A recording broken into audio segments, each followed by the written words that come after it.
ఓం శ్రీమాత్రే నమః. నమస్కారం అండి. ఎలా ఉన్నారు అందరూ? బాగున్నారా? మీరందరూ ఆనందంగా, సంతోషంగా ఉండాలని అమ్మవారిని ఎప్పుడూ కోరుకుంటూ ఉంటాను.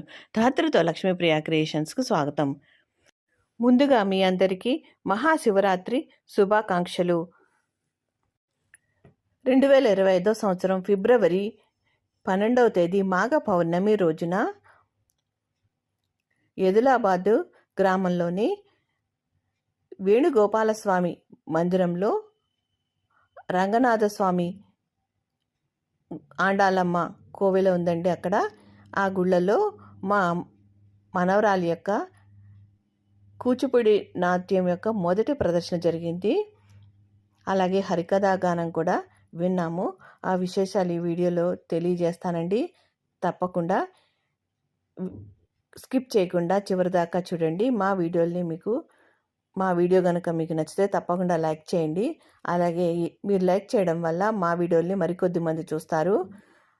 మాకు ఎంకరేజ్మెంట్గా ఉంటుందండి. మరిన్ని మంచి వీడియోలు చేయడానికి తప్పకుండా లైక్, షేర్ చేయడం మర్చిపోవద్దు. తెలుగు రాష్ట్రాలలో అన్ని జానపద కళారూపాలతో పాటు వర్ధిల్లి ప్రజాభిమానాన్ని చూరగొన్న కళారూపంలో ముఖ్యమైన హరికథా గానం ఆంధ్రుల హరికథా చరిత్రలో హరికథ ఒక ప్రత్యేకతగాను గౌరవాన్ని సంపాదించింది. దీనిని ఒక విశిష్ట కళారూపంగా తీర్చిదిద్దిన వారు శ్రీమద్ అజ్జాడ ఆదిభట్ల నారాయణ దాస్ గారు. హరికథ కళారూపంలో ఒకే ఒక పాత్రధారి 3 గంటల కాలం కథాగానం కావిస్తాడు. ఒకే వ్యక్తి అన్ని పాత్రల్లోనూ జీవించి రసవర్తరంగా నటిస్తాడు.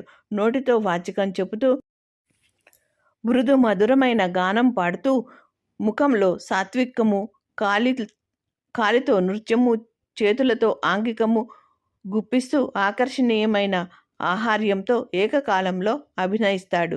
హరికథలో ఉన్న ప్రత్యేకత ఇదే. 3 గంటల కాలం కూర్చున్న ప్రేక్షకులకు విసుగు జనించకుండా పిట్ట కథలతో మధ్య మధ్య హాస్యరసాన్ని పోషిస్తూ సమాజంలో ఉన్న కుళ్ళు ఎత్తి చూపిస్తూ వేదాంత బోధ జనరంజకంగా హరికథా గానం చేస్తాడు. ఎంతో విశిష్టత కలిగి ఉన్న ఈ హరికథా గానము మన ప్రాచీన కాలం నుంచి వస్తుందండి. ఇప్పుడే ఈ మధ్య మనము ఈ హరికథా గానం గురించి వినడం మానేసాము, చూడడం కూడా మానేసాము.